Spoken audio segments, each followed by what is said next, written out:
And then वो mail आया कि that 13% of the employees are laid off. और फिर हमको समझ में आया कि ऐसा हुआ है। और वो चीज़ जो वो सेकंड पे जो हिट हुई है वो मतलब बहुत टफ था मेरे लिए। मैं एक्चुअली शेक कर रहा था और मैं मुझे सांस लेने में बहुत प्रॉब्लम हो रही थी वो टाइम पे, क्योंकि वो मुझे इतना टफ गूज़बम्प्स आ था। रहे हैं। Let's start with Suraj intro. Over to you Suraj. So hi guys, I'm Suraj. I completed my graduation last year from Vishwakarma Institute of Technology, Pune, and later, unfortunately, I got laid off from my last company in December. And currently, I'm working as a associate developer at IG Group in Bangalore. So after being laid off, I worked hard and I got four offers and I chose the best. Wow! Amazing यार। ये तो मेरे को पता ही नहीं था, ये चीज़ तुमने बताई ही नहीं थी कि तुम्हें 4 ऑफर्स मिले, बहुत ही सही। तो सूरज, So, जो ये लेड ऑफ वाली स्टोरी है, एक बार इसके ऊपर थोड़ा बताओगे कि कब से, मतलब ये क्या हुआ कि ये प्रोसेस क्या था पूरा, जब बाकी कंपनीज ले ऑफ कर रही थी तब ये हुआ, और तुम्हारे लिए कितना बड़ा एक स्ट्रेस था वो जब ये न्यूज़ तुम्हें सुनाई गई? हाँ। सो वही है कि एक्चुअली मेरे केस में तो मुझे पता था ले ऑफ क्या होते हैं। मैंने लिंक्डइन पे बहुत सारे पोस्ट देखे थे। मैंने वो फील किया पर्सनली। सो मुझे वो समझ में आया कि वो कितनी बड़ी चीज़ है। सो मेरे केस में मैं एक्चुअली एक कॉन्फ्रेंस मीटिंग में था। हमारी एक मीटिंग शुरू थी। सो मैं जैसे ही मीटिंग के बाहर आया मेरा स्लैक सडनली लॉकड आउट हो गया। सो आई थॉट कुछ इशू होगा और वो ठीक हो जाएगा। बट फिर मैंने देखा कि बहुत सारे लोग ये इशू फेस कर रहे हैं। तो एंड देन वो मेल आया कि that 13% of the employees are laid off. और फिर हमको समझ में आया कि ऐसा हुआ है। और वो चीज़ जो वो सेकंड पे जो हिट हुई है वो मतलब बहुत टफ था मेरे लिए। मैं एक्चुअली शेक कर रहा था और मैं मुझे सांस लेने में बहुत प्रॉब्लम हो रही थी वो टाइम पे, क्योंकि वो मुझे इतना टफ गूज़बम्प्स आ था। रहे हैं यार, मुझे गूज़बम्प्स आ गए हैं। आगे बताओ, हाँ। क्योंकि क्योंकि वो इतना टफ था मेरे लिए, क्योंकि मैंने कभी नहीं सोचा था ऐसे। क्योंकि मैं काम भी अच्छा था कंपनी में और मैं बहुत एंजॉय कर रहा था। और ऐसा कोई ऐसा कुछ भी बोला नहीं था प्रायर। सडनली एक मेल आया था कि ले ऑफ हुए हैं और कल मेरा एग्जिट इंटरव्यू है। सो जस्ट वो फीलिंग कि आज तुम्हारा लास्ट डे है ऑफिस में, वो फीलिंग एक्सेप्ट करने में मुझे इतना टाइम लगा कि मुझे समझ में नहीं आ रहा है क्या हो रहा है। मैं शेक कर रहा था। मैंने कुछ वो जब एग्जिट इंटरव्यू था कल, तो मैंने वो पूरे दिन कुछ भी नहीं खाया, कुछ भी नहीं पिया, क्योंकि मुझे समझ नहीं आ रहा था क्या क्या हुआ है और ऐसा मेरे साथ ही क्यों हुआ है। क्योंकि बिल्कुल। एक्चुअली मेरे 5 महीने हुए थे वो कंपनी में। और मैंने 5 महीने में लिटरली एक भी छुट्टी नहीं लिया था। और मैं हर दिन ऑफिस जाता था। मैं हर मीटिंग में टाइम पे जाता था और मैं आई थिंक मैं बहुत लॉयल था। तो मेरे लिए वो एक्सेप्ट करना कि इतना लॉयल होने के बावजूद ऐसा हुआ है मेरे साथ, जस्ट टू एक्सेप्ट दैट, वो बहुत टफ था। हुँ, तो हुँ, मुझे बहुत टाइम लगा, around 1 week 2 weeks, to just accept कि हुँ। I am done with that company. और आज के बाद मेरे पास जॉब नहीं है। वो एक्सेप्ट करने मुझे अराउंड 1 to 2 वीक्स लगे। फिर बिल्कुल। मैं घर गया, मैंने खुद को थोड़ा टाइम दिया और फिर एक्सेप्ट करके प्रिपरेशन स्टार्ट की। बहुत ज़्यादा यार हिम्मत लगती है। एक जॉब, एक मिडिल क्लास फैमिली से जो आता है उसके लिए बहुत हम्म। इंपॉर्टेंट चीज़ होती है, एक सर्वाइवल का ज़रिया है वो, और वो जब वही छिन वही। जाए तो बहुत ही ज़्यादा दुःख होता है। तो यार देखा आपने सूरज को कितनी ज़्यादा डिफ़िकल्टीज़ फेस करनी पड़ी, ले ऑफ हो गया था उनका, ले ऑफ सीज़न चल भी रहा है अभी, और आप लोग को भी बहुत डिफ़िकल्टी हो रही है इंटर्न और फुल टाइम जॉब ढूँढने में। तो टेंशन की बात नहीं है, उन्होंने तो लिंक्डइन पे ढूंढ ली थी, बट जीएफजी आपके लेकर आ गया है जॉब फेयर फॉर स्टूडेंट, जिससे आपको मिल सकता है internship as well as full time opportunities at amazing companies. कुछ नहीं करना है आपको, जीएफजी का स्टूडेंट जॉब फेयर का पोर्टल है, उस पर जाना है। बहुत सारी जॉब अपॉर्चुनिटीज़ वहाँ पे अवेलेबल हैं, और वहाँ पे टेस्टिमोनियल्स भी अवेलेबल है जिन लोग ने उस पर्टिकुलर पोर्टल से जॉब अपॉर्चुनिटीज़ क्रैक करी हैं। आप अपने स्किल्स के अकॉर्डिंग फ़िल्टर अप्लाई कर सकते हैं, अपनी सैलरी एक्सपेक्टेशन के अकॉर्डिंग फ़िल्टर अप्लाई कर सकते हैं, डेजिग्नेशन जो आपको चाहिए उसके अकॉर्डिंग फ़िल्टर अप्लाई कर सकते हैं, और लोकेशन भी प्रेफरेबली अप्लाई कर सकते हैं। फॉर एग्जांपल अगर मेरे को इंटर्नशिप देखनी है तो मैं सिर्फ इंटर्न टाइप करता हूँ और मेरे को बहुत सारे ऑप्शन दिख जाते हैं। जैसे कि मैं सॉफ्टवेयर इंजीनियरिंग इंटर्न की बात करूँ और मैंने कोई एक्सपेक्टेशन नहीं डाल दी सैलरी की, तो जैसे ग्रिड, वर्क ऑन ग्रिड करके अप टू 20,000 की स्टाइपेंड प्रोवाइड कर रहे हैं। 26 मई से पहले अप्लाई करना है, सिंपली आपको जाके अप्लाई कर देना है, और जो भी रिक्वायर्ड डिटेल्स हैं आपको यहाँ पे मिल जाएंगी। Link to this particular portal is in the description. Wait मत करो यार, बहुत ज़्यादा सिचुएशन ख़राब चल रही है, तो जितनी अपॉर्चुनिटीज़ अभी अवेलेबल हैं उनको यूज़ करो। और जैसे कि आपको स्क्रीन पे दिख भी रहा होगा कि इतनी ज़्यादा अपॉर्चुनिटीज़ अवेलेबल है। और student job fair is for college students जिनको फुल टाइम अपॉर्चुनिटी चाहिए या फिर इंटर्नशिप अपॉर्चुनिटी चाहिए। मिस मत करो इस अपॉर्चुनिटी को, link is in the description. पहले पॉडकास्ट पूरा देख लो, फिर लिंक पे चले जाना। चलो अब तो चीज़ें अच्छी हो गई है, बट जब ले ऑफ हुआ हम्म। तो कंपनी ने आपको सेवरेंस पे प्रोवाइड किया होगा। बहुत सारे लोगों को पता नहीं होता है सेवरेंस पे होता हम्म। क्या है, इसका कोई फायदा भी होता है, तो उसके बारे में थोड़ा डिटेल दोगे? हाँ हाँ। तो एक्चुअली मुझे भी नहीं पता था, बट जब मेरा एग्जिट इंटरव्यू हुआ, सो मुझे एचआर ने पूरा समझा समझा के बताया कि actually when you get laid off, that day is itself your last day, there is no notice period. तो वो कुछ just to offer some help, वो लोग कुछ सेवरेंस पैकेज देते हैं जो हेल्प करेगा तुम्हें अराउंड, सो वो वेरी करता है company to company, but in average ये around 3 to 4 months of your salary होता है। सो वो हेल्प करता है तुम्हें कि एटलीस्ट तुम 3-4 महीने तक तो सरवाइव कर जाओगे जब तक तुम्हें ऑफर मिल जाएगा। So that's what they expect. So ये कंपनी टू कंपनी वैरी करता है, बट मेरे कंपनी में मुझे around 4.5 months of seven package मिला था, जिसमें लाइक वो बहुत बड़ी हेल्प थी एक्चुअली, क्योंकि सडनली ऐसा बोला कि जॉब नहीं है, हम्म। और अगर कुछ मतलब सरवाइव करने के लिए कुछ नहीं रहता तो और भी टफ रहता। बिल्कुल। सो सेवरेंस पैकेज बहुत अच्छी चीज़ है, तुम्हें सरवाइव करने के लिए थोड़ा टाइम मिलता है जॉब ढूंढने के लिए, और around 4 to 5 months are enough to get a new job. So बिल्कुल। सेवरेंस पैकेज बहुत हेल्पफुल था मेरे लिए। तो सेवरेंस पे में सिर्फ आपको सैलरी ही मिलती है या फिर gratuity, life insurance, accidental insurance, ये सब भी मिलता है? हाँ हाँ, वो सब सब मिलते हैं। जब कंपनी छोड़ने के बाद जो चीज़ें तुम्हें मिलनी चाहिए वो सब चीज़ें मिलती है। और फॉर्चुनेटली मेरी कंपनी अच्छी थी, उन्होंने मुझे लैपटॉप भी ऑफर किया, जो लैपटॉप पे मेरा जो ऑफिस लैपटॉप था, वो भी मुझे उन्होंने दे दिया। बहुत सही यार, बहुत सही। तो चलो ले ऑफ की स्टोरी खत्म होती है, उसके बाद जो प्रिपरेशन का हम्म। मोटिवेशन था, प्रिपरेशन कैसे शुरू करी, क्या दिमाग में स्ट्रैटेजी थी कि भाई अब तो सब खत्म हो गया है, अब जीरो से फिर से शुरू करना है, तो क्या स्ट्रैटेजी दिमाग में थी, कैसे शुरू किया? सो मैंने जैसे बोला, मुझे 1 to 2 weeks लगे just to give myself some time. So जैसे 2 weeks खत्म हुए, फिर मैंने धीरे धीरे एक्सप्लोर करना शुरू किया। तो एज मुझे कोई आइडिया नहीं थी कि ऐसा होने वाला है, सो मैंने डीएसए की प्रैक्टिस एक्चुअली छूट गई थी मेरे से अराउंड 1 साल पहले ही। तो मैं डीएसए की प्रैक्टिस नहीं कर रहा था at the moment when I got laid off. तो हम्म। एक्चुअली और भी टफ था, क्योंकि मैं प्रैक्टिस नहीं कर रहा था, तो मुझे सब सब चीज़ें स्टार्ट से करना था। तो बिल्कुल। मैंने डीएसए पूरा स्टार्ट से रिवाइज करना स्टार्ट किया। मैंने जो नोट्स बनाई थी इंजीनियरिंग के टाइम पे वो रिवाइज किया। और मैंने फिर मेरा रूटीन बनाया हर दिन का। तो मेरा रूटीन ऐसा था कि मैं around minimum around 2 to 3 leet code problems करता था, मीडियम लेवल।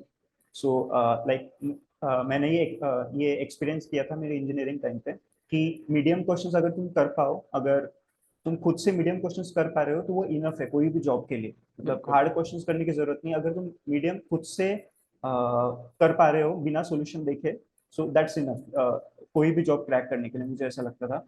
तो मैंने ऐसा प्लान बनाया था कि around 2 to 3 medium question solve करूंगा हर दिन लिख खोल के खुद से, सॉल्यूशन देखे बिना। और अगर मुझे कोई क्वेश्चन नहीं आ रहा है, तो मैं अराउंड 45 minutes to 1 hour देता हूँ पहले सॉल्व करने के लिए मेरे खुद से। फिर अगर मुझे नहीं आया है तो फिर मैं सॉल्यूशन देखता हूँ, और सॉल्यूशन देखने के बाद भी मैं कॉपी नहीं करता था, मैं खुद से वो सॉल्यूशन वो क्वेश्चन सॉल्व करने की कोशिश करता था। और फिर ये प्रैक्टिस में करता गया अराउंड 2 to 3 months, ये रोज करता था मैं। और साइमल्टेनियसली, सो ये मैं दिन में सुबह करता था, और रात में मैंने ऐसा प्लान किया था कि बैलेंस होना चाहिए प्रिपरेशन और अप्लाई का। सो बेसिकली जब जॉब स्विच करते हैं, तो पहले जब जॉब होता है it's easy, you have a job and it's easy, but जब जॉब नहीं होता है, वो एक धीरे धीरे पैनिक सिचुएशन बढ़ते जाती है, बिल्कुल। क्योंकि तुम्हें समझ में आता है कि अब इतने दिन हो गए तुम्हारे पास जॉब नहीं है। तो फिर मैंने ऐसे सोचा था कि मैं हर दिन अप्लाई भी करता रहूंगा रात में, हर दिन अराउंड 2 to 3 hours देता था अप्लाई करने के लिए। बहुत सारे वेबसाइट एक्सप्लोर किया मैंने, और हर हर वेबसाइट पे जाके अप्लाई करता था रोज, और साइमल्टेनियसली डीएसए पे प्रैक्टिस कर रहा था। और साइमल्टेनियसली मैं मेरे जो प्रोजेक्ट्स थे, मेरे कंपनी के प्रोजेक्ट्स और मेरे खुद के भी प्रोजेक्ट्स, वो भी मैंने फिर से एक्सप्लोर किए। और मैं जैसे बैक एंड पोजिशन के लिए जॉब ढूंढ रहा था, तो मैंने जावा और स्प्रिंग बूट भी रिवाइज करना स्टार्ट कर दिया था। तो ये बहुत मैं 2-3 महीने तक करता गया। बहुत सही यार, ये तो प्रिपरेशन स्ट्रैटेजी हो गई। अब आते हैं अप्लाइंग स्ट्रैटेजी पे। जैसे कि आपने बताया दिन के रोज 2-3 घंटे आप फिक्स करते थे अप्लाई करने के, बट वो हाँ। अप्लाई कहाँ करते थे, क्या देखते थे, कौन से ग्रुप ज्वाइन कर रखे थे आपने, या क्या सीन था वो? सो मैंने बहुत सारी वेबसाइट एक्सप्लोर की एक्चुअली, लिंक्डइन, नौकरी, कटशॉट, शाइन.com, ऐसी बहुत सारी वेबसाइट एक्सप्लोर की, बट मुझे जो बेस्ट लगी वो लिंक्डइन ही था। क्योंकि लिंक्डइन पे मैंने जॉब अलर्ट सेक्शन को बहुत अच्छे से यूटिलाइज किया। मुझे जो जॉब चाहिए था, जो एक्सपीरियंस लेवल के लिए चाहिए था, वो मैं, और जो मुझे जो मेरा सिटी प्रेफरेंस है, वो सब मैं एक जॉब अलर्ट में सेव करके रखता था। और जैसे ही नया जॉब आता था तो जॉब अलर्ट मुझे बता देता था कि अब नया जॉब आया है। So it was like very, it made my job very simple, because hmm, मुझे पता चल जा रहा था कि जॉब आया है, मुझे चेक करने की जरूरत नहीं है। तो बिल्कुल। मैंने लिंक्डइन को इफेक्टिवली यूज किया, और मुझे रेफरल का एक्चुअली यूज थोड़े टाइम बाद समझा, अराउंड 1 मंथ के बाद। तो मैं पहले क्या करता था, मैं पहले जैसे मुझे कोई जॉब दिखा, मैं डायरेक्ट वहां जाके अप्लाई कर देता अप्लाई था कर मेरे देता रेज्यूमे। था, और फिर हाँ। हाँ रेफरल तो मांगता था उसके बाद। फिर मुझे पता चला कि मैं सिर्फ अप्लाई करता जा रहा हूँ, उसका कुछ रिप्लाई नहीं आ रहा है सामने से। Right right. तो फिर मैंने मुझे समझा कि एक्चुअली मुझे रेफरल के थ्रू जाना चाहिए, क्योंकि ये हम्म। कुछ यूज नहीं आ रहा है अप्लाई करके, क्योंकि मेरे जैसे बहुत लोग अप्लाई कर रहे हैं, और मेरे राइट। से ज्यादा डिजर्विंग बहुत ज्यादा लोग हैं, सो कंपटीशन बहुत है। हम्म। तो just to get ahead in the process, referral is very important. ये मुझे अराउंड 1 महीने बाद समझा। फिर हम्म। मैं जो भी जॉब दिखता था, वो जॉब पे जाके वहाँ के लोगों से रेफरल मांगता था। तो मैं, मेरी ऐसी स्ट्रेटेजी थी कि अगर अराउंड 1K+ एम्प्लॉयज है कंपनी में, तो मैं एटलीस्ट 50 लोगों को मैसेज करूंगा, क्योंकि ऐसा नहीं है कि मैं मैसेज कर दूंगा और वो मुझे रिप्लाई कर देंगे। सही वो भी बात। बिजी है, और मतलब रिप्लाई रिप्लाई मिलना इतना इजी नहीं है। तो मैंने ऐसा सोचा था, जितना वॉल्यूम में बढ़ाऊंगा, उतना प्रोबेबिलिटी बढ़ जाएंगी रिप्लाई आने की। तो मैं हम्म। ऐसे हर कंपनी में जाके एटलीस्ट 50 एम्प्लॉयज को मैसेज करता था, और फिर रिप्लाई आने के बाद, रेफरल मिलने के बाद प्रोसेस थोड़ी सिंपल हो जाती थी। एटलीस्ट इंटरव्यू कॉल्स तो भी आ रहे थे, क्योंकि पहले मैं सिर्फ अप्लाई कर रहा था और प्रिपेयर कर रहा था, इंटरव्यूज नहीं दे रहा था। तो हम्म। मतलब मुझे एक्सपीरियंस ही नहीं आ रहा था कि कैसे हम्म, होता है इंटरव्यू प्रोसेस। सो बिल्कुल रेफरल ने वो चीज़ में बहुत हेल्प किया। बिल्कुल बिल्कुल। तो तुम्हें जो ऑफर मिलने शुरू हुए, तो पहले तो कौन कौन से ऑफर मिले तुम्हें, जो इस पर्टिकुलर प्रिपरेशन स्ट्रैटेजी और अप्लाइंग स्ट्रैटेजी से? ओके। सो फर्स्ट ऑफर मुझे 2 महीने बाद मिला था, वो मुझे मिला था एंजल लिस्ट से। सो एंजल लिस्ट एक एक वेबसाइट है जहाँ पे स्टार्टअप्स अपना जॉब पोस्ट करते हैं। बिल्कुल। तो मैंने वहाँ पे एक जॉब के लिए अप्लाई किया था, तो वो कंपनी ने मुझे अप्रोच किया वो जॉब के लिए। तो मैंने वो जॉब पहले क्रैक किया, एक स्टार्टअप था वो। उसके बाद मोस्टली ये तीनों ऑफर्स जो आए मुझे लिंक्डइन के थ्रू ही आए, बाकी तीनों, ये हम्म। तीनों में मैंने रेफरल लिया था। और फिर इंटरव्यूज क्रैक करके ये चारों ऑफर्स मिले। तो जो आपकी करंट सैलरी थी उस कंपनी में, उससे आपको कितना ज्यादा फायदा हुआ नेक्स्ट जॉब में? ओके। जब मुझे फर्स्ट ऑफर मिला था, मुझे उतना हाइक नहीं मिला था, अराउंड जस्ट 20 to 30% हाइक मिला था उसमें current salary. But then I realized कि मैं ये जॉब ऑफर यूज करके बेटर ऑफर ले सकता हूँ, if there is an opportunity. तो बिल्कुल। मैंने वो ऑफर लेके थर्ड ऑफर में अच्छा हाइक लिया, अराउंड 63%। और फिर थर्ड ऑफर को यूज करके अराउंड 150% हाइक लिया इन एट आईजी ग्रुप। तो बहुत ही सही है। एक्चुअली ऑफर लेटर यूज करने की भी एक टेक्निक है जो आनी बिल्कुल चाहिए, जो बिल्कुल बहुत हेल्प करती है। बिल्कुल हेल्प करती है। तो सैलरी नेगोशिएशन भी एक स्किल है यार। और या हाँ। जब आप प्रिपेयर कर रहे थे, आपने कोई पर्टिकुलर शीट्स यूज करी थी, कि लव भैया की शीट या फिर ड्राइवर की शीट, हम्म कोई हम्म रेफर हम्म। लिया था इनका? हाँ, मैंने एक्चुअली इंजीनियरिंग के टाइम पे लव भैया की शीट एक्चुअली यूज किया था। मैं हम्म। उसमें के मैंने most of the question solve कर लिए थे। तो मैंने इस टाइम भी वो एक्चुअली शीट रिविजिट किया, और मैंने वो रिवाइज किए क्वेश्चंस के मैंने जो सॉल्व किए थे। और मैंने एक्चुअली हर क्वेश्चन जो सॉल्व किया था, लीड कोड पे एक नोट्स सेक्शन होता है। तो मैंने वो क्वेश्चंस कैसे सॉल्व किया, मेरा अप्रोच क्या था, वो मैं पूरा अप्रोच वो नोट्स सेक्शन में लिखता था। तो अच्छा। मैंने वो शीट री अप्रोच किया, और वो नोट सेक्शन में जाके हर क्वेश्चन में जाके देखा कि मैंने कैसे अप्रोच किया। सो मेरा गॉट इट। अप्रोच क्या था।